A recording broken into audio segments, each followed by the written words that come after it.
Hello student, स्वागत है आपका फिर से अपने यूट्यूब चैनल मैथ्स वाले सर पर। तो हमने नया टॉपिक शुरू किया था वृत्तों से संबंधित क्षेत्रफल, और हमने इसके 6 क्वेश्चन पढ़ लिए थे। फिर थोड़ा सा आगे मूव करते हैं और रिमेनिंग क्वेश्चन को अभ्यास करते हैं।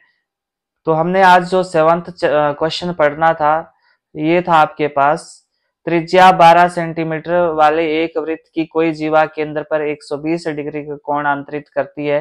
संगत वृत्तखंड का क्षेत्रफल ज्ञात कीजिए, और पाई की वैल्यू लेनी है आपने यहाँ पे 3.14, और अंडर 3 का स्टैंडर्ड मान लेना है आपने 1.73।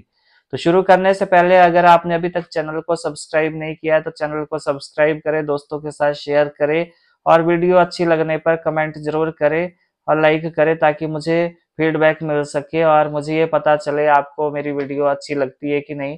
और अगर कोई भी आपको डाउट रहता है तो मुझे ये भी जरूर बताएं, मैं आपकी हर एक समस्याओं का समाधान करने का भरसक प्रयास करूंगा। चलो तो शुरू करते हैं। तो यहाँ पे त्रिज्या दे रखी है, लिख लो क्या दिया है। त्रिज्या दी है यहाँ पे, जिसको रेडियस भी बोलते हैं, 12 सेंटीमीटर। और यहाँ पे जो थीटा दिया है वो दिया है आपको 120 डिग्री। तो यहाँ पे इस डायग्राम पे फोकस करो। तो यहाँ पे आपको ये ए बी की लंबाई ज्ञात करनी है।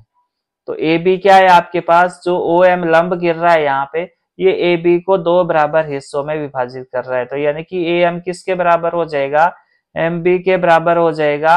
और ये क्योंकि ये समद्विबाहु त्रिभुज है, समद्विबाहु त्रिभुज में जब यहाँ से लंब गिरेगा तो आधार 2 बराबर हिस्सों में विभाजित हो जाएगा।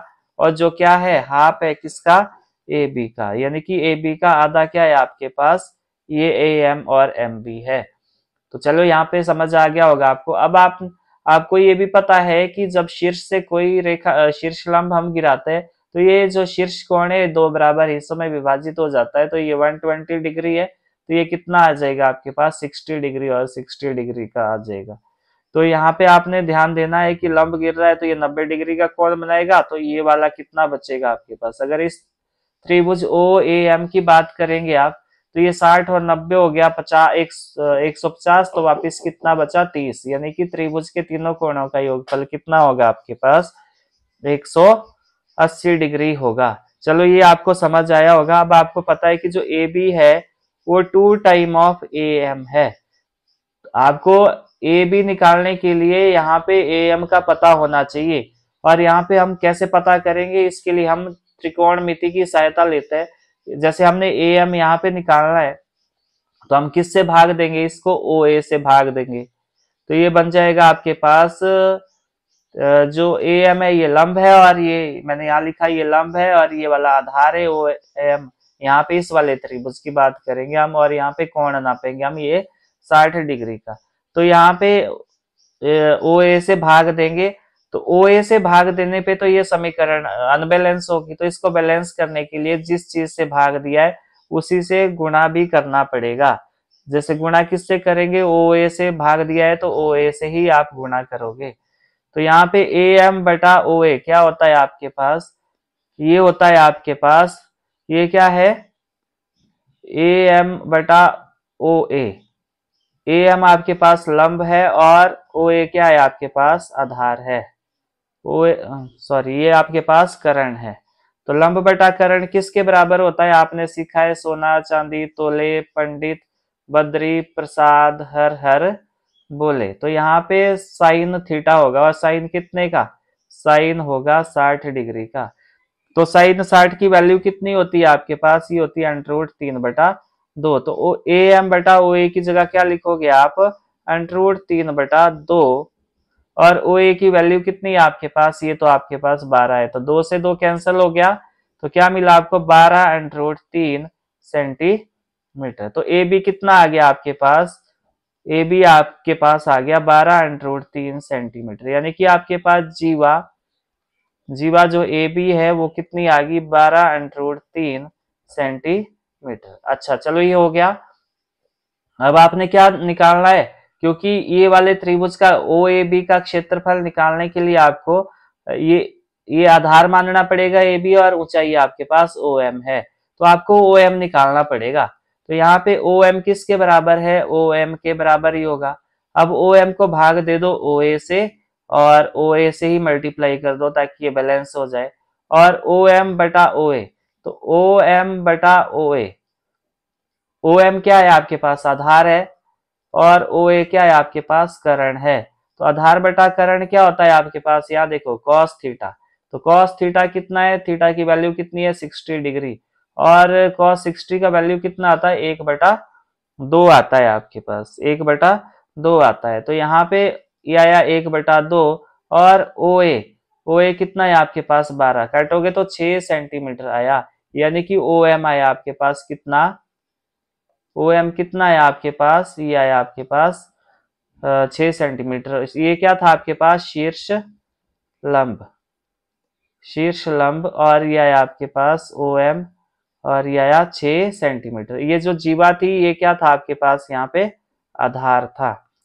तो यहाँ पे जब आपको इस वृत्तखंड का क्षेत्रफल निकालना है, इस वाले का जो रेड से मैंने करा हुआ शेड, तो यहाँ पे त्रिज्याखंड का क्षेत्रफल में से क्या घटाना पड़ेगा आपको, त्रिज्याखंड के क्षेत्रफल से में से आपको घटाना पड़ेगा इस त्रिभुज ओ ए बी का क्षेत्रफल। तो चलो नेक्स्ट पेज पे करते इसको। लघु वृत्तखंड का क्षेत्रफल कैसे निकलेगा, यह आएगा लघु त्रिज्याखंड का क्षेत्रफल माइनस त्रिभुज ओ ए बी का क्षेत्रफल। तो यहाँ पे आधार भी निकाल रखा, ऊंचाई भी निकाल रखी है। लघु त्रिज्याखंड का क्षेत्रफल कैसे आएगा, फॉर्मूला रहेगा थीटा बटा 360 गुणा पाई आर स्क्वायर, और यहाँ पे रहेगा 1/2 आधार है आपके पास ए बी, गुणा ऊंचाई क्या है आपके पास ओ एम है। तो थीटा का वैल्यू कितना है 120, और ये 360, पाई का वैल्यू 3.14, और आर का वैल्यू आपके पास कितना 12 का वर्ग, माइनस 1/2। ए बी कितना है आपके पास, ए बी आया था आपके पास कितना, हाँ ए बी आया था आपके पास, ये आया था 12√3, और ओ एम ऊंचाई कितनी आई थी आपके पास, ये आई थी 6। तो यहाँ काट सकते हो आप 2 3 6, और यहाँ पे डेसिमल हटा दो तो ये आएगा 120/360 गुणा 314/100, और गुणा 12 माइनस 12 36√3, ये आएगा आपके पास। और इसमें 0 से 0 काट दो, 12 एकम 12, 12 36, 3 एकम 3, 3 चके 12, 4 एकम 4, 25 चका 100, ये आ गया आपके पास। और ये आएगा 314 गुणा 12/25, तो ये आया आपके पास, और ये आया -36, और √3 का वैल्यू रख दो 1.73, तो ये कितना आएगा 12 चका 48, हासिल 4, 12 एकम 12, 12 4 16, हासिल 1 12 3 36, और 1 37/25, और माइनस ये आएगा आपके पास 36, और इसका भी डेसिमल हटा दो बटा 100, तो ये आया आपके पास। और जब आप इसको कैलकुलेट करते हो तो ये आएगा आपके पास कितना, ये जब सॉल्व होगा तो ये आएगा आपके पास 150.72, और ये आएगा आपके पास, जब इसको कैलकुलेट करोगे तो ये आएगा आपके पास 62.28, और ये आएगा आपके पास सेंटीमीटर स्क्वायर। और जब इसको आप सॉल्व करोगे तो ये आएगा आपके पास कितना, ये आएगा आपके पास 88.44 सेंटीमीटर स्क्वायर। तो यहाँ पे लास्ट में लिखोगे अतः वृत्तखंड